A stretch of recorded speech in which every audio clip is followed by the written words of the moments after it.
Et bonjour à tous, alors aujourd'hui on se retrouve pour la présentation du boîtier Mars Gaming MCV1, donc qui est un boîtier ATX en type aquarium. Alors le gros avantage de ce boîtier là, c'est pour ça que je l'ai choisi, je cherchais un boîtier on va dire compact, mais qui acceptait quand même de l'ATX, et ce boîtier là est finalement le, entre guillemets, le plus compact que j'ai trouvé, tout en gardant voilà, ce type de boîtier aquarium pour ce type de carte mère. Il faut savoir que là on est sur un format qui est plutôt d'habitude destiné aux cartes micro ATX, parce que là on est sur un boîtier qui va mesurer comme ça 34 cm sur 28 cm et pour une hauteur de seulement 35,2 cm. Là où on va être généralement à 42 voire 45 cm sur les boîtiers qui acceptent de l'ATX.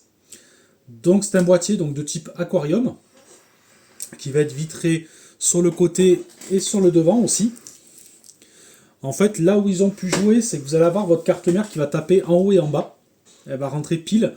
Et ils ont joué aussi sur le rétrécissement, tout simplement par les ventilos à l'intérieur qui vont venir un peu se chevaucher derrière la carte mère. Ici, on va avoir une vitre qui va être clipsée. Vous aurez juste en fait à la tirer, vous avez une petite tirette ici, vous retenez pour pas qu'elle parte d'un coup. Hop. Je vous avoue, c'est un peu galère la première fois. Et celle-ci, c'est pareil, elle va se déclipper.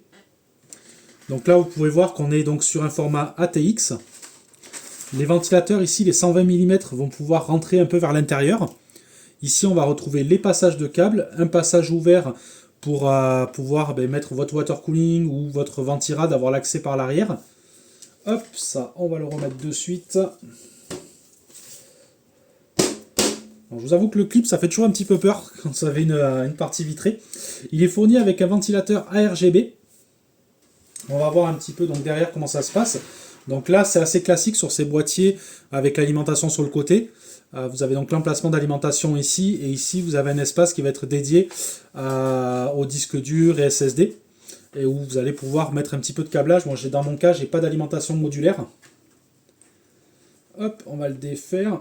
La qualité, franchement, je m'attendais pas autant. Je m'attendais à quelque chose d'un peu moins bien fini. Parce qu'on est sur un boîtier qui est à 60 €, ce qui n'est pas non plus démesuré. Mais vous voyez, même toutes les parties sont assez costauds ici. Vous voyez, on n'est pas sur une tôle toute fine, comme on pourrait trouver sur ce genre de boîtier. À l'arrière, ça va se présenter comme ça. Donc ici, vous allez avoir l'emplacement pour l'alimentation. En dessous, là, vous allez avoir de quoi mettre un SSD. Ici, c'est pareil, vous allez pouvoir mettre un SSD de ce côté-là, plus un HDD de l'autre, en fait. Vous pouvez les inverser, les avoir dos à dos, ce qui va vous permettre en tout de mettre soit deux disques durs, parce que là, vous allez pouvoir vous prendre ici et jouer un petit peu sur les pattes. Ça sera un petit peu du bricolage, ça, par contre. Mais vous pouvez avoir un HDD ici et deux SSD. Moi dans mon cas, de toute façon, j'ai un NVMe et seulement un HDD que j'ai pour le stockage qui ira donc là derrière. On a un petit peu partout de quoi se fixer. De toute façon, ils vous fournissent des petits colliers avec la visserie, bon, ce qui est assez classique. Voilà, ça c'est la connectique. Donc le ventilateur, alors lui, n'est pas gérable. Je croyais que c'était du RGB, mais non. Apparemment, je vois que l'alimentation. On va regarder s'il y a un autre câble qui arrive. Alors non, c'est un RGB mais pas ARGB, il n'est pas commandable. Moi de toute façon j'ai prévu de remplacer les ventilateurs. Vous avez des petits crochets un petit peu partout. Donc pour le câble management c'est pas mal. Vous avez des passages de câbles ici qui viennent communiquer avec le passage ici pour la carte mère. Donc ça c'est plutôt pas mal, il faudra faire bien attention bien sûr quand vous avez passé les câbles que ça ne vienne pas sur les ventilos, mais c'est quand même assez large. Là vous ne pourrez pas mettre de water cooling sur ce modèle là sur le côté. Vous pourrez bien sûr en mettre un au-dessus. Au-dessus en fait vous avez un filtre aimanté. Et vous voyez, vous avez largement la place pour mettre un 240 sans problème. Il va venir en haut, et il reste encore de la marge. Je pense même qu'on rentre un 260, vu qu'il y a le double positionnement. Donc c'est sûr que ça va être assez compact. Pour les câblages, je pense que je vais devoir enfourguer, comme mon alimentation n'est pas modulaire, un peu au-dessus. Ça va être un peu chaud niveau câble. Mais voilà, c'est le. Donc après on va voir la façade aussi. Donc en façade vous allez retrouver un port USB 3, un USB standard. Ça c'est un petit peu dommage, ils ont mis un câble, une connectique casque qui fait casque et micro, donc il faudrait un adaptateur. C'est dommage qu'ils aient pas mis les deux. Un petit USB type C aurait pu être pas mal aussi. Et bien sûr vous allez retrouver les boutons standards, le reset et le bouton d'allumage. Donc ça c'est vrai que ouais, ça ressemble un peu plus à de l'ancien, à ce qui se faisait un petit peu avant. Maintenant sur les boîtiers, quand vous montez un petit peu en gamme, vous commencez à avoir de l'USB type C. Et ça c'est vrai que c'est dommage qu'il n'y ait pas la double connectique. Bon, personnellement moi j'en ai pas besoin. Je me sers que d'un port en façade pour ma manette, c'est tout. Parce que celui-là c'est celui qui est destiné donc au PC que je vous avais présenté, le PC FlowUp, qui va migrer dans ce boîtier-là. Je voulais un boîtier un peu plus compact. Là on peut voir justement par rapport à un boîtier plutôt standard. Ça va vous permettre de voir un peu la différence de taille. Je vais essayer de reculer un petit peu. Vous voyez, c'est quand même plus bas qu'un ATX standard. C'est plus profond forcément parce qu'on a la lime sur le côté. Mais voilà, on est vraiment sur le format. Je crois que c'est quasiment les mêmes dimensions que leur modèle en micro ATX. Et j'ai trouvé ça sympa parce que je cherchais le plus bas possible.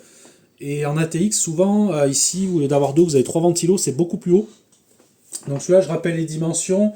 Donc 28 cm, 28,6 par 34,2 par 35,2 de hauteur. Donc vous voyez, ça reste assez compact. La qualité, franchement, j'ai pas grand-chose à dire. Je m'attendais pas aussi bien, en fait. D'un boîtier à 60 balles, je m'attendais à de la tôle plus fine. On est à peu près à la même qualité que celui que j'ai à côté, qui est un Zalman. Je dirais même qu'on est même un petit peu au-dessus en finition que le Zalman. Le Zalman, c'est un boîtier à peu près dans les 40 euros par là.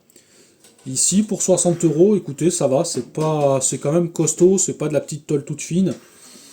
C'est plus que raisonnable, on verra ce que ça donne un petit peu au montage. Parce que du coup, j'ai pas mal de câblage sur celui-là, étant donné que je suis parti sur de la RGB classique, donc avec les doubles fils, sur du Thermalright. Dessus, je vais venir y monter, je vais vous l'attraper, des ventilateurs Thermalright, les plus connus, les C12CS, c'est 16 balles les 3 ventilos, c'est les ventilos que j'aime bien, par contre forcément on est sur du double câble pour la RGB. Hop, pour le water cooling, j'ai choisi celui-ci qui est pas cher du tout, qui est le Frozen Note 240. Qui est un petit water cooling franchement qui marche bien et qui est pas très cher. Là de toute façon c'est un i5 12400F, donc rien de bien compliqué à refroidir. C'est un processeur qui est plutôt assez facile à ce niveau là. Donc voilà, ce sera un boîtier compact et sympa. Moi comme je vous dis, c'est un PC qui est destiné en partie pour l'iFi, mais et aussi qui me sert en gros, comme j'ai dit, c'est une grosse PS5 quoi. Donc dessus je vais y monter la config du PC FlowUp, donc une config qui est pas toute jeune, mais qui pour ce que je fais me suffit amplement. Donc c'est le i5 14600, non je vous dis une bêtise, 12400F pardon, i5 12400F, monté sur une carte mère, c'est une 760 Gaming X si je me trompe pas, 16 Go de RAM. La carte graphique c'est une RTX 3070, donc voilà, avec il y a un SSD dessus de 1 Tera en NVMe, un disque dur 1 Tera aussi.